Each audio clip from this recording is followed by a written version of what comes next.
अगला सवाल होगा, ये दुरुस्त है कि आपके अकाउंट में 5 लाख फलां डेट को ट्रांसफ़र हुआ, ठीक है। वो कहेगा नहीं जी मेरे अकाउंट में 5 लाख ट्रांसफ़र नहीं हुआ, तो आप कहेंगे ये दुरुस्त है कि आपने अपनी बैंक स्टेटमेंट नहीं लगाई। विटनेस के वकील कहेंगे जी कि अस खुद लिखें, अस खुद में ये फरमाया, ये लिखें, तो आपने उस वक्त ऑब्जेक्शन किया, आप कहेंगे कि क्योंकि ये काफ़ी देर के बाद आया है जवाब, ये आफ्टर थॉट है, इसलिए ये अस खुद में नहीं आएगा। अस खुद में तो वो चीज़ें आती हैं जो उसके तसलसल वाले पोर्शन को जब तक आप सजेशंस दे के निगेट नहीं करते, उस वक्त तक वो असखुद वाले पोर्शन की वही अहमियत होगी जो मेन क्वेश्चन के हमें यूँ समझ तो आ गया है सजेशन क्या होती है, और असखुद का जो एक चीज़ है वो भी समझ आ गया। लेकिन जब हम आपकी क्लास पढ़ते हैं जो अच्छी होती है, तो असखुद कहा कि जो अल्फाज हैं वो हमारे जहन में आते हैं कि ये मैं होता तो मेरे जहन में भी इस तरह ऐसे अल्फाज आते हैं जिसे असखुद कहा कहकर मैं पिछले डैमेज को कम करने की कोशिश करता।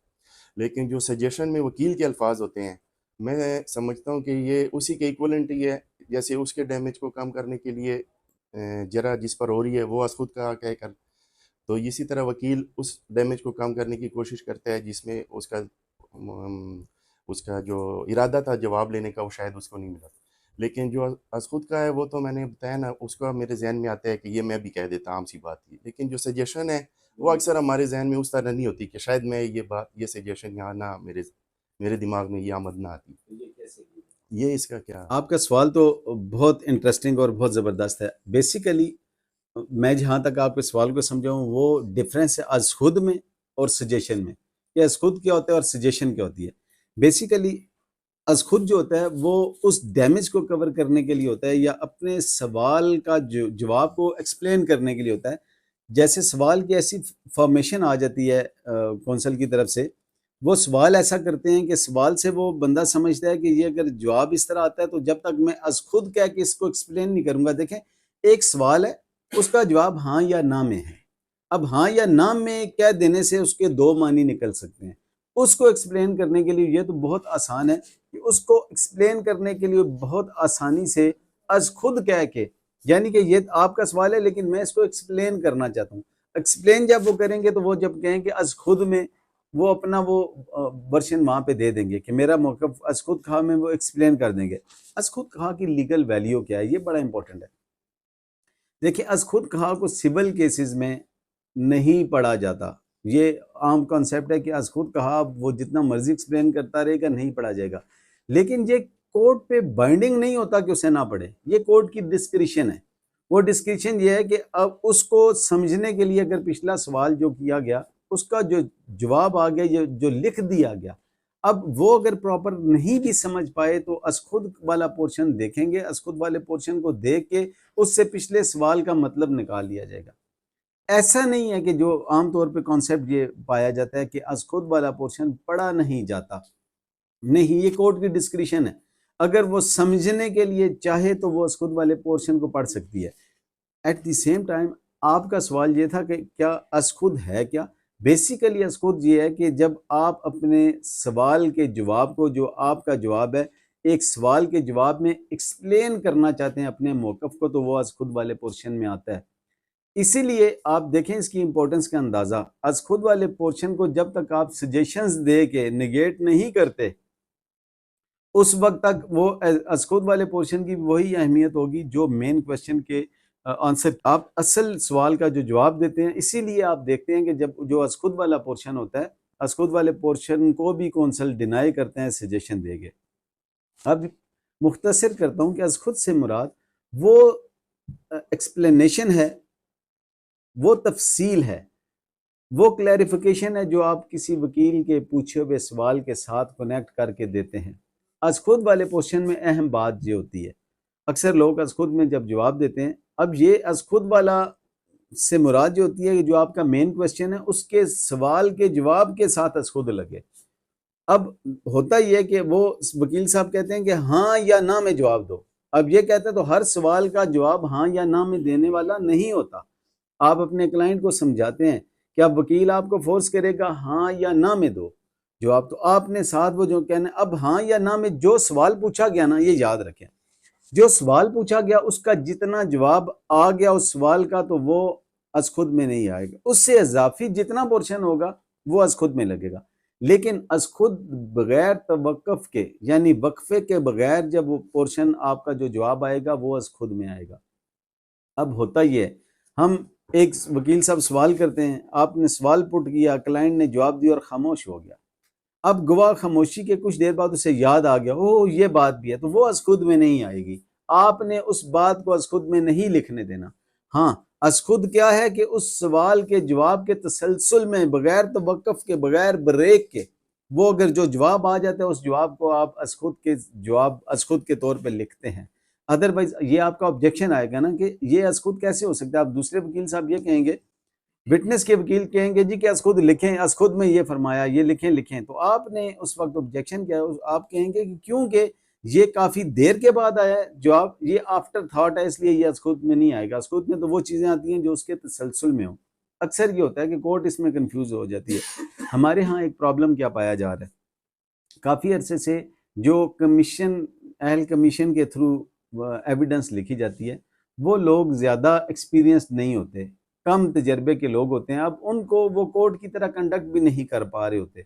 अब उसमें ये होता है कि वो कंफ्यूज हो जाते हैं। ये उन दोस्तों के लिए है कि आप जब आप में से भी कोई बंदा जब कमीशन के तौर पे या जज के तौर पे जब एविडेंस लिख रहा होता है, तो उसमें याद रखें कि अज खुद में सिर्फ आप उस जवाब को लिखेंगे जिस जवाब के तसलसल में वो आएगा। जहाँ पे ब्रेक हो जाती है आप भी ऑब्जेक्शन कर सकते हैं जी कि ये आफ्टर थॉट है, अब ये नहीं आएगा, अब इसको नहीं लिखेंगे। अगर सवाल के तसलसल के साथ होता तो फिर लिखता। अब आप अगर क्रॉस कर रहे हैं और क्रॉस करने के आप अगर अपने विटनेस आप क्या है और उस पर यह सवाल हुआ, आज खुद में आपने फिर क्या है, अपने विटनेस को समझाना है कि आपने बगैर ब्रेक के जवाब देना है, और फिर आपने वहां एजिटेट करना है इस चीज को जी कि इसमें कोई ब्रेक नहीं आई, इस सवाल का तसलसल है, तो आपका जवाब आ गया, बाकी का पोर्शन जो एक्सप्लेनेशन है वो आज खुद में आएगी।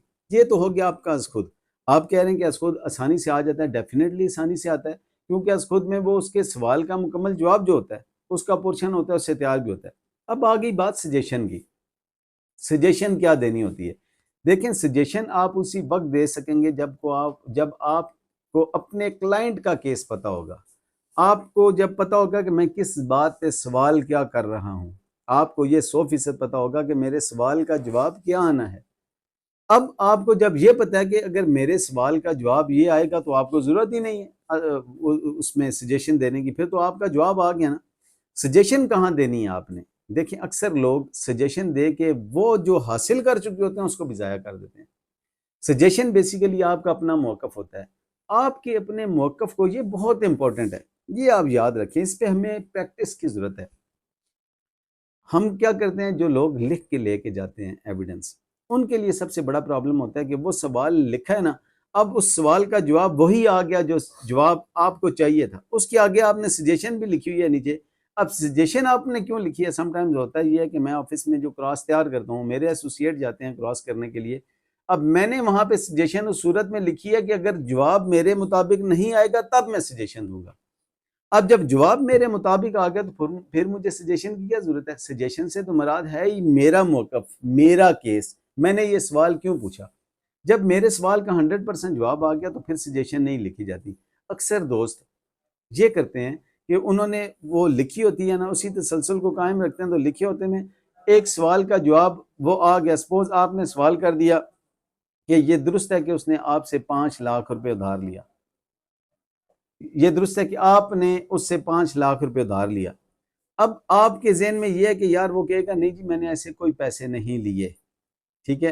तो उस सूरत में जब ऐसी बात आएगी ना तो फिर आप ये भी कि अगला सवाल होगा, ये दुरुस्त है कि आपके अकाउंट में 5 लाख फलान डेट को ट्रांसफर हुआ, ठीक है। वो कहेगा नहीं जी मेरे अकाउंट में 5 लाख ट्रांसफर नहीं हुआ, तो आप कहेंगे ये दुरुस्त है कि आपने अपनी बैंक स्टेटमेंट नहीं लगाई। अगर देखें उसके अकाउंट में ट्रांसफर हुआ और आपको 100% श्योर है, आपके पास स्टेटमेंट मौजूद है, अब वो स्टेटमेंट वो नहीं लगा रहा, तो आपका क्लाइंट भी पहले स्टेटमेंट नहीं लगा सका, उस सूरत में आप क्या कहेंगे? अब आपकी सजेशन यहाँ पे कारआमद होगी कि आप कहेंगे कि ये दुरुस्त है कि आपने अपने जवाब दावे के साथ बैंक स्टेटमेंट नहीं लगाई। अब आपकी सजेशन आएगी, ये गलत है, मैंने ये तजवीज़ करना गलत है कि मैंने स्टेटमेंट इसलिए नहीं लगाई कि स्टेटमेंट में ये ट्रांजैक्शन मौजूद थी, अगर ये मैं लगा देता तो मुझे नुकसान देती। अब ये आ गया। अब सपोज देखिए यहाँ पे एग्जांपल मैं आपको कोड करता हूँ। अब ये सजेशन कब आपको पता होगी, जब आपको 100% श्योर होगा। आप एक तो डायरेक्ट क्वेश्चन कर रहे हैं ना, अब डायरेक्ट क्वेश्चन में अब आया आपका डायरेक्ट क्वेश्चन, आपने कर दिया ये दुरुस्त है कि आपके अकाउंट में फलान डेट को प्लेंटिफ ने 5 लाख रुपया ट्रांसफर कराया, वो कहता है जी ये दुरुस्त है, ठीक है। अब ये कह देता है तो फिर आपको ना तो उसकी बैंक स्टेटमेंट की जरूरत है। अब आगे देखें, जो लोग लिख के लेके जाते हैं, जो गौर नहीं करते, कॉमन सेंस को अप्लाई नहीं करते, जब आपके सवाल का जवाब आपकी मर्जी के मुताबिक आ गया तो फिर आपको क्या जरूरत है वहां पे सजेशन देने की। अक्सर लोग वो सजेशन देते हैं, ये दुरुस्त है कि आपने बैंक स्टेटमेंट नहीं लगाई, ये दुरुस्त है कि आपने बैंक स्टेटमेंट इसलिए नहीं, ये गलत है कि आपने बैंक स्टेटमेंट इसलिए नहीं लगाई कि आपके अकाउंट में वो पैसे मौजूद हैं, अगर वो लगाते तो डिनाई हो जाता। आपने हासिल क्या किया, आपने पहले हासिल कर लिया वो जवाब जो आपको चाहिए था, कि आपका क्लेम ही ये था, सपोज आपने 50 लाख 60 लाख है, उसमें से 5 लाख एक दफ़ा, 5 लाख दूसरी, इस तरह आप अपना क्लेम साबित कर रहे हैं। जहां पे डायरेक्ट आपको जवाब आ गया तो फिर आपको सजेशन की जरूरत नहीं है। अब आपका सवाल ये था कि हमें सजेशन का कैसे पता चलेगा, तो सजेशन का उसी वक्त पता चलेगा आपको जब आपको अपने केस का पता होगा कि मैं इससे पहले सवाल कर रहा हूं कि आपके बैंक में अब आपके पास वो स्टेटमेंट मौजूद है।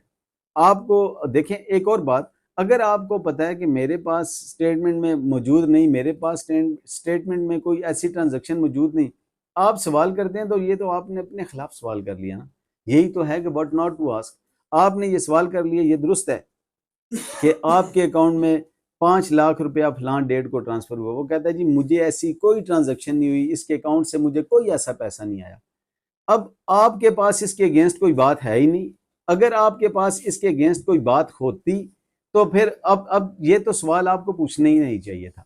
अब ये था कि अब आपको ये कैसे प्रूव करना है। सपोज वो डिनाई कर देता, वो ये भी नहीं लगाता, तो आप एप्लीकेशन दे सकते हैं कि जनाब इसके कोर्ट में एप्लीकेशन दे के जनाब इसके बैंक स्टेटमेंट जो है, इसकी ये अकाउंट नंबर है, इसकी बैंक स्टेटमेंट जो है वो प्रोवाइड की जाए, मुसद्दका कापी ली जाए, कोर्ट और डायरेक्शन दे देगी, वहाँ से कोर्ट से उसकी कोर्ट बैंक से उसके अकाउंट की स्टेटमेंट ले लेगी। अब उसके अकाउंट की स्टेटमेंट जब आ जाएगी, अब देखें एक अहम बात ये होती है कि कौन सा काम कब करना है।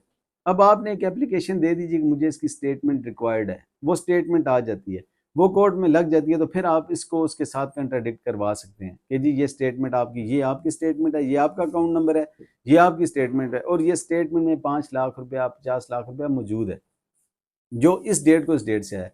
लेकिन आपको पता ही नहीं उस सवाल का, तो ब्लाइंडली ना क्वेश्चन करना है और ब्लाइंडली ना सजेशन करनी है। अब आपको सिंपली उसका जवाब देने की कोशिश करता हूँ कि अगर आपको अपने केस का पता है, आपको पता है कि मैंने ये सवाल करूंगा, इस सवाल को प्रूव करने के लिए मेरे पास ये चेन है, मैंने इस रिसोर्स से, इस सोर्स से मैंने अपने सवाल को प्रूव करना है, तो फिर डेफिनेटली उसको उसके लिए आपके पास सजेशन होगी। अगर और सजेशन किस बात की करनी है, जिस बात को वो डिनाई कर रहे हैं, जिसको वो एडमिट कर देगा वो सजेशन करके। अक्सर लोग ये गलती करते हैं कि जो पहले सवाल में एडमिट कर चुके होते हैं, अगले सवाल में उसका वो सजेशन दे के उसको डिनाई कर देते हैं। कितनी दफ़ा हाई कोर्ट में हम बैठे होते हैं जब, तो क्रॉस एग्जामिनेशन पढ़ी जा रही होती है। अब बदकिस्मती से होता है कि क्रॉस एग्जामिनेशन है ही बहुत रेयर, बहुत कम लोग करते हैं।